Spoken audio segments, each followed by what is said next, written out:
قرآن مقدس کی ایک آیت ہے، اللہ رب العزت ارشاد فرماتا ہے قرآن مجید میں کہ وَجَعَلْنَاكُمْ شُعُوبًا وَقَبَائِلَ لِتَعَارَفُوا، ہم نے یقیناً تمہیں برادریوں میں، قبیلوں میں بانٹا ہے۔ یہ قرآن کہہ رہا ہے لِتَعَارَفُوا، کیوں بانٹا ہے؟ تاکہ تم ایک دوسرے کو پہچان سکو۔ لیکن وہ آئیڈینٹی ہماری وہ اس حد تک نہ چلی جائے کہ ہم ایک دوسرے کو ڈش کرنے لگ جائیں، ایک دوسرے کو کمزور سمجھنے لگ جائیں، ایک دوسرے کو حقیر سمجھنے لگ جائیں۔ یہی وجہ ہے کہ جب آپ پیغمبر اسلام صلی اللہ علیہ وسلم سے پہلے عرب معاشرے کو دیکھیں گے تو وہ معاشرہ اس طرح سے قبیلوں میں بٹا ہوا تھا کہ ایسی ایسی دشمنیاں چلی آتی تھیں جو نسلاً بعد نسلاً بعد نسل۔ یہی وجہ ہے کہ اللہ کے رسول صلی اللہ علیہ وسلم نے اسلام لانے کے بعد یہ اعلان کر دیا تھا کہ میں عرب کی ساری عصبیت کو اپنے پیروں تلے رونتا ہوں۔ تو کہنے کا مطلب یہ ہے کہ یقیناً برادری واد لائق مبارکباد ہے، لیکن وہ مبارکباد ہے جیسا کہ ابھی ذکر آیا کہ ایک دوسرے کے لیے فروٹفل ہو، ایک دوسرے کو اپنانے کا جذبہ ہو، ایک دوسرے کو ساتھ لے کر کے چلنے کا جذبہ ہو، ورنہ وہ چیز ہمارے لیے ہلاکت و بربادی اور جہنم کے گڈھے کی طرف لے جانے کا ذریعہ بن جاتی ہے۔ قرآن مقدس میں اللہ رب العزت نے ایک اور جگہ ارشاد فرمایا کہ وَأَمَّا مَا يَنْفَعُ النَّاسِ فَيَمْكُثُ فِي الْأَرْضِ، کہ ہم اگر لمبی زندگی جینا چاہتے ہیں، جیسے سردار جعفری صاحب کا ذکر آیا، وہ نہیں ہے لیکن آج ان کا ذکر ہو رہا ہے۔ قرآن کے الفاظ میں اللہ رب العزت فرماتا ہے کہ وَأَمَّا مَا يَنْفَعُ النَّاسِ، جو چیز لوگوں کے لیے فائدے مند ہوتی ہے، جو چیز سے انسانوں کو فائدہ ملتا ہے، فَيَمْكُثُ فِي الْأَرْضِ، تو اللہ رب العزت اس کو زمین میں روک دیتے ہیں، اس کی لائف لمبی کر دیتے ہیں، اس کا ذکر صدیوں بعد صدیوں ہوتا رہتا ہے۔ اگر آج پیغمبر اسلام کا ذکر ہو رہا ہے، اس لیے ہو رہا ہے کہ وہ زمانے کے لیے مفید تھے۔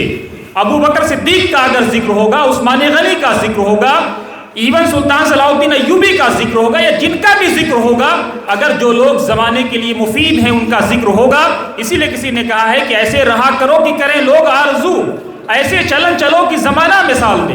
اور وَأَمَّا الزَّبَدُ فَيَذْهَبُ جُفَاءً، اور جو بلبلا ہوتا ہے، جو جھاگ ہوتا ہے، اس کی کوئی ویلو نہیں ہوتی ہے۔ تو یہ ہمیں آپ کو طے کرنا ہے اس کتاب کی روشنی میں کہ ہم سماج کے لیے کنٹریبیوٹر بننا چاہتے ہیں۔ جب اس ملک کو آپ نے لال قلعہ دیا، تاج محل دیا، اور دنیا کی تمام جی ڈی پی کا ایک 26-27% دیا، تو اس ملک میں آپ کی پوجا ہوتی تھی، آپ کو سلام کیا جاتا تھا، آپ کو عزت اور عظمت کی نگاہ سے دیکھا جاتا تھا۔ جب آج ڈریگر آپ بن گئے، جہاں 35,000 لوگوں کو رہنا تھا وہاں 11 لاکھ لوگ اگر اوکھلا میں رہ رہے ہیں، تو آپ سوچئے کہ آپ کنٹریبیوٹر ہیں یا ڈریگر ہیں؟ آپ سماج پہ بوجھ بنتے جا رہے ہیں، آپ کی گلیاں صاف نہیں ہیں، لوگ آپ کے راستے سے گزرنے والے آپ پہ تھو تھو کرتے ہیں۔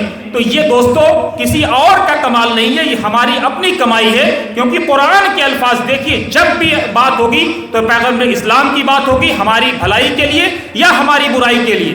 جب بھی جہاں سے وہاں سے مسئلہ اخذ کیا جائے گا، 1400 سال پہلے قرآن میں اللہ رب العزت نے فرما دیا کہ تمہیں جو پریشانی پہنچتی ہے وہ تمہارے اپنے اعمال کا نتیجہ ہوتی ہے۔ اس لیے ہماری اور آپ کی ذمہ داری ہے کہ ہم سماج کے لیے مفید بنے، سماج کے لیے مضر نہ بنے۔ آج ہمارے پروجوں نے بغل میں جامعہ ملیہ اسلامیہ ہے، مولانا جوہر برادران نے اگر قائم کیا تھا، وہ فلسطین میں مدفون ہیں، لیکن ذکر آج ہم ان کا یہاں پہ کر رہے ہیں۔ کیوں کر رہے ہیں؟ کیونکہ وہ سماج کے لیے کنٹریبیوٹر تھے، سماج پہ ماتھے پہ بوجھ نہیں تھے۔ آج جس طرح سے ذاکر حسین صاحب نے کمزور بچوں سے، یتیم بچوں سے جامعہ ملیہ اسلامیہ کی الگ الگ بلڈنگوں کا فیتہ کٹوایا، وہ اس بات کی دلیل تھی کہ آپ اپنے چھوٹوں سے پیار کریے، چھوٹوں پہ شفقت کریے۔ یہاں کیا ہوتا ہے؟ منچ بڑوں کے لیے لگائے جاتے ہیں، چھوٹوں کی کوئی ویلیو نہیں ہوتی ہے۔ تو جس معاشرے میں چھوٹوں سے پیار نہیں ہوگا اور بڑوں کا احترام نہیں ہوگا، وہ معاشرہ دھراشائی ہو جائے گا۔ یہ اللہ کا نظام ہے، یہ ہمارا نظام نہیں ہے۔